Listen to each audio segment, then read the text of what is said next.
done, and that Houston, Dallas, the region, and Panama, the country, not the city, is just absolutely stealing everything we ever did. We can't even run a bank in Miami anymore because they just go to Panama.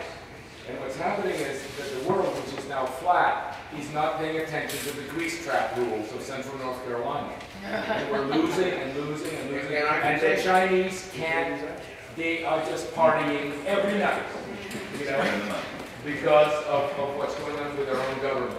Right, and if you run restaurants, you got the additional health codes that add another. The last time I went to North Carolina, I thought the software here was excellent. They will never let you run I don't know what's happening a restaurant out of a container like you see in that photograph there.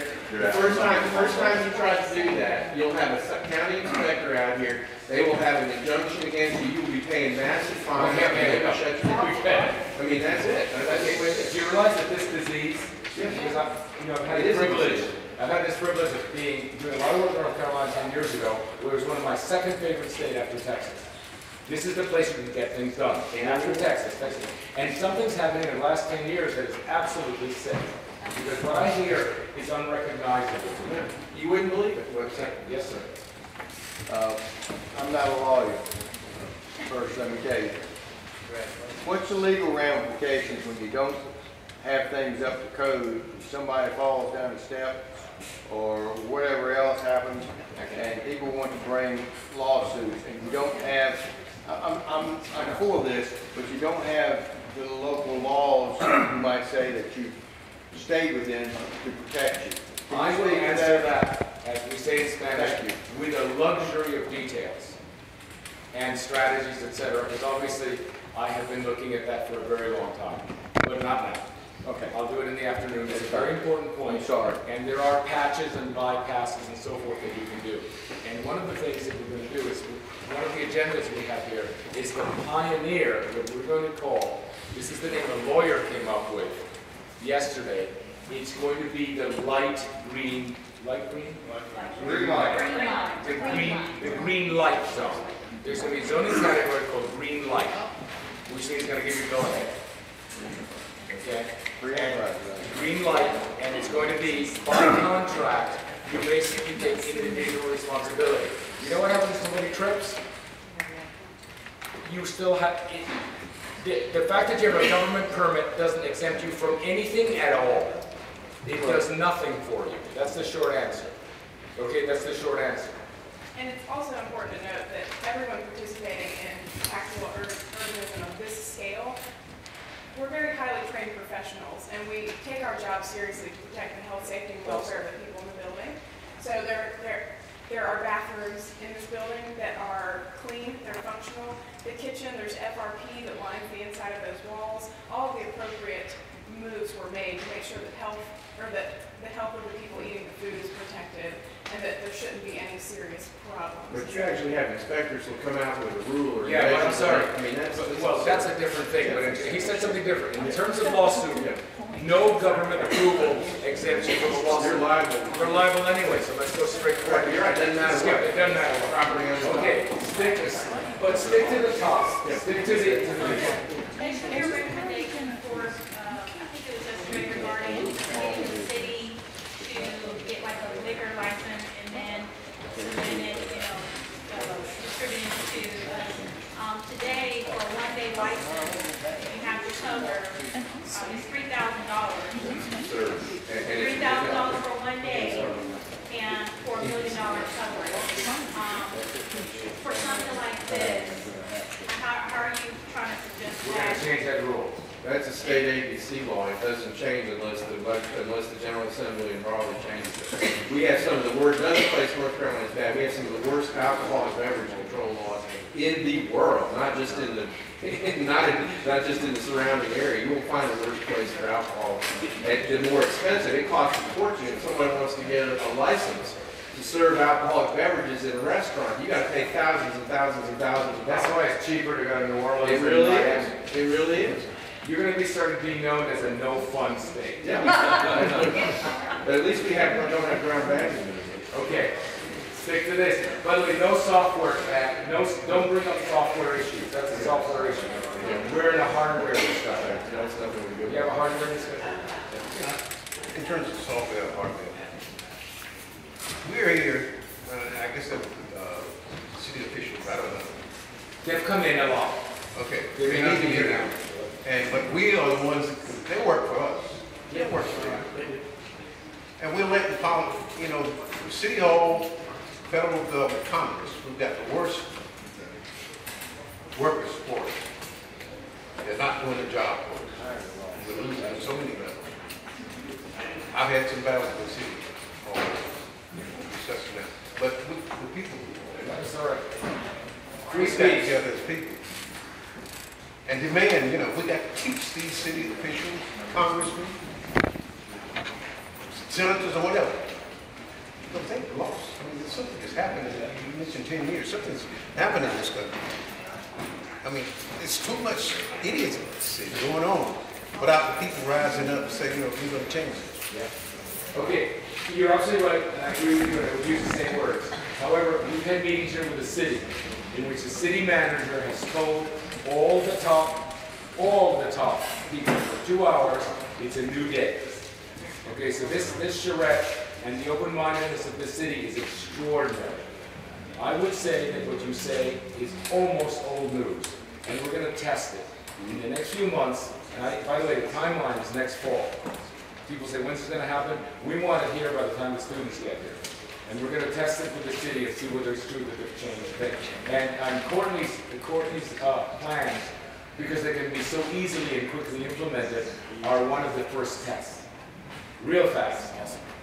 She'll be designing these when we're, by next, we'll be showing some of these designs and ideas by next Wednesday. So we're moving very fast. Okay? I'm on your side. Next, okay. So what if we have property now that we would like for you to bring a container, try it out, and go ready for you to try it out? What you need to do is raise the money to do it.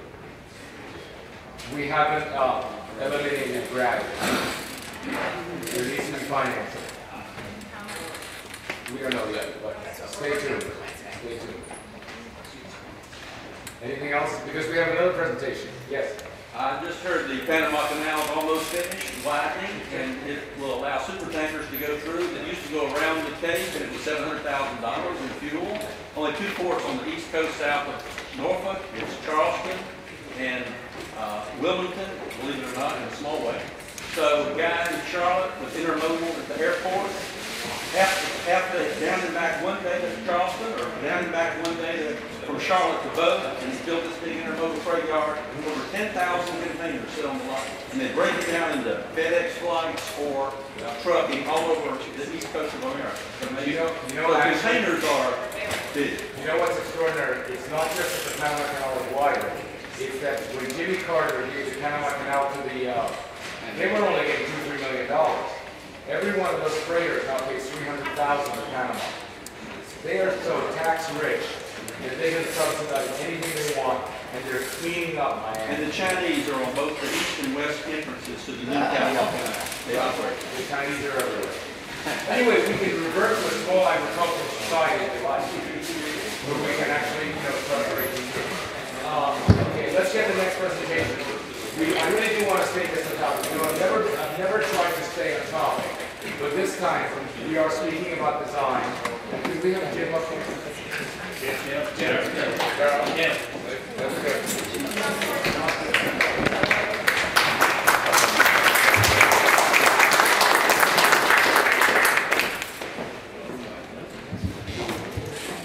Thank you, Courtney, for your presentation and talk. My name is Jim Curtis, and I represent Boxman Studios. We're a hardware vendor. I love the image of that, and so I'm going to be talking about the hardware and some of the software and maybe some of the peopleware. Andres, thank you for the introduction. Tom Lowe, also with DPZ, thank you for inviting us here. He's an urban planner in Charlotte, and he and I have been collaborating on similar discussions 75 miles down the highway. I direct the buildings division. That's the the hardware that we put people into in a variety of things in a temporary and permanent basis, semi-permanent basis.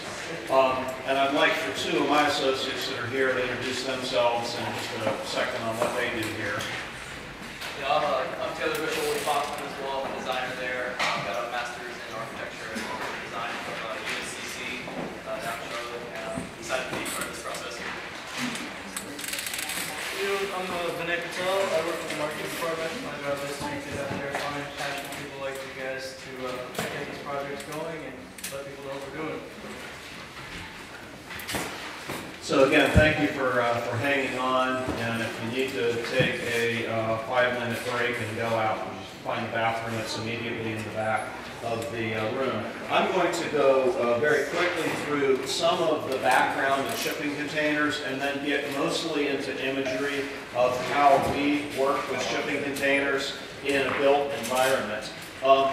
One of North Carolina's own, Malcolm McLean, actually invented the shipping container because he was looking for an efficient way to get products to agricultural markets. And he said, came up with this idea of a interchangeable box with interchangeable equipment to make that efficient. So North Carolina has a strong connection to the shipping container and the mode with which it goes. Again, just a couple of slides on what shipping containers are and how they're seen out there in the natural world. As Andres mentioned, they're loaded very high on ships that rock forth against the sea. They're loaded onto rail. They're loaded onto trucks. So many of the rigs that you see running down the road have been on a sea carrying container ship, and now it's being trucked anywhere. So intermodal transport of these is what we're talking about. And again, as you see them in a ports like Wilmington, Jacksonville, and Savannah, Charleston. What we have here also, as Andre said, is a dramatic surplus of shipping containers that are relatively inexpensive. And a remarkable thing about them, just looking at that 67,200 pounds, that's a typical capacity in weight for shipping containers. They are remarkably strong and robust. And the owner of our company looked at them and looked at what shipping containers we're experiencing, especially in Europe, to begin looking at it as a modular building block. Really, a modular building block that's on a human scale. Not really where people were thinking of shipping containers prior, but thinking of them as a space that really related well to people. So going back into the 1960s, this is a more recent slide than that. Enterprising and creative people started building actual buildings with them. Some temporary, some permanent, and others that really blurred the line. So we're going to be seeing, with a fairly broad stroke of a brush, shipping containers used in different kinds of architecture and pop-up. Tactical urbanism is something that you'll see examples of here, but not everything is tactical urbanism. I think that I'll point out a couple of features of these as I go. Because containers have a permanently well-sealed flat roof on them, the applied roof becomes something that's not really necessary. Here it's simply an architectural detail. It can keep the heat off the top. Can keep the heat off the top. Yeah, and you'll see other ideas of doing rooftop planting boxes that do the same thing. Also, containers don't have to be necessarily stacked very neatly on top of the mounting corners where they are connected together on the ship. They can, with the right structural engineering, be put, like these have I-beams here that create more of a rigid structure. There are more interesting ways that containers can be grouped together. Just the first of the slide. Here is an example of a home. It could be a cafe. It could really be anything that has a creative living roof on it. Again, as Andre suggested, It protects the occupants from the heat. It's a natural insulator. It gives off oxygen into the environment. And it's pretty to look at. It could be a harvestable garden. In the last year, projects of a commercial nature have gotten more popular in the U.S. as well as they have abroad. In South Seattle, this is a Starbucks drive-up, one of their new store models that uses 4 or 5 shipping containers. We think it's interesting architecture. There's something very human about the size and the scale of a shipping container, and with the right creative use of cutting it up and to lighting it and putting fun things into it. This is a permanent structure somewhere in New Orleans that is a very big magnet to people at night. Again, the line is really blurred between containers being permanent or temporary. This could very easily be a permanent kind of garage setup, but actually it's something that was set up by my company out at TED Talks in Long Beach, California last year for 2-3 days. It was set up by our client Google as an example of what the TED Talks participants could go in and see what it's like to work at Google for a couple of minutes, play ping pong, get something to eat there. Very cool idea. And then we dismantled it and sent it to other places, other customers. This is a retail store in Zurich. As you can see, it's got a pretty small footprint. It's largely iconic, the tall tower going out of it. What I liked about this is that the designer used the raw form of the box without painting them or anything to make it look very industrial chic, in fact. One of my favorite projects done by an Italian architecture firm called Lot Eck is this moving retail store called Puma City. And as you can see, it's a bunch of containers that are very interestingly arranged, very structurally complex to have the ways that this hangs over. But the way that this is activated is that it rolls into a port city and by a sea-going vessel, is assembled by cranes in about a week. It exists for a month or so in one location. The cranes come back, put it back on a ship. It goes somewhere else, blurring that line between the piece of real estate that a building exists on and the actual asset itself. Also in that category of something that moves around from time to time, this is an art museum that is now in its 3rd or 4th different city. And it's largely a facade of the shipping containers, but on the backside, one can go in and see famous photography from a Colbert, I believe that is the photographer's name. I think that this was in San Francisco, these shots. London has probably the most examples of shipping container architecture.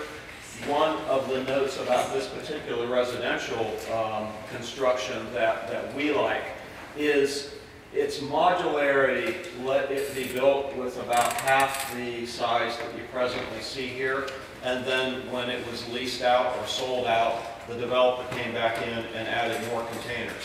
So that modularity is a key benefit to working with modules like shipping containers. This is, to my knowledge, the largest shipping container structure that's been built to date. It's 1,000 apartments in the Netherlands. And basically, each of the containers, I think they're 40 or 45 foot, is an apartment. It was really built to be an example of what could be done for 5 years, and then it was going to be dismantled. It's been so popular with the university there that they've extended it another 5 years. Again, that flexibility, that blurred line between what is permanent and what is temporary. An interesting thing about this is when it was proposed, the naysayers were saying, It's going to be cold, it's going to be noisy, it's going to look bad.